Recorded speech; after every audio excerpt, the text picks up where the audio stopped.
नांदेड़ के हफ्ता रोज़ा हिंदी अखबार नांदेड़ टुडे की 5 साला तकरीब का अहतमाम किया गया।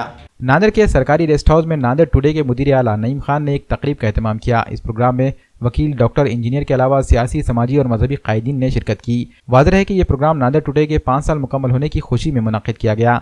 इसमें उर्दू, मराठी और हिंदी अखबारात के मुदीर और रिपोर्टर्स को मदऊ किया गया। प्रोग्राम में मेहमानान ने नईम खान की गुलपोशी की और इन्हें मुस्तकबिल में मज़ीद तरक्की की मंजिलें तय करने की दुआएं दी। प्रोग्राम के बाद मेहमानान के लिए ज़ियाफ़त का नज़्म भी किया गया।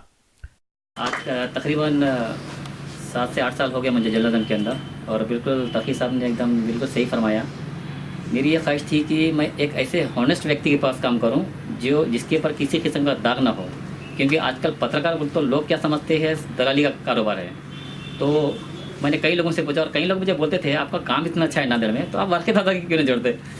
तो मैं बोला ठीक है बात करूंगा। तो फिर मैंने क्या किया, वारखे दादा बोल तो उनका नंबर निकाला तकी साहब का, और जैसा कि इन्होंने बताया 7 साल पुरानी बात है, उनको मैंने कॉल किया कि मुझे इंटरेस्टेड है, आई एम इंटरेस्ट वक्त तो वारखे दादा। तो बोले ठीक है आ जाइए। मैं तकी साहब के पास गया, इन्होंने नॉमिनेशन किया। तो मेरी मार्केटिंग एक्चुअली फील है, कोई जो प्रोडक्ट है तो उसको किस तरह से कन्विंस करना चाहिए, बेचना चाहिए, वो मुझे अच्छी तरह आता है उसके अंदर। तो मैंने यही पूछा कि मैं मार्केटिंग करूँगा, सहाफ़त तो करूँगा, न्यूज़ भी लूँगा, लेकिन मुझे मार्केटिंग में क्या मिलेगा। तो तकी साहब बोले आपको क्या चाहिए।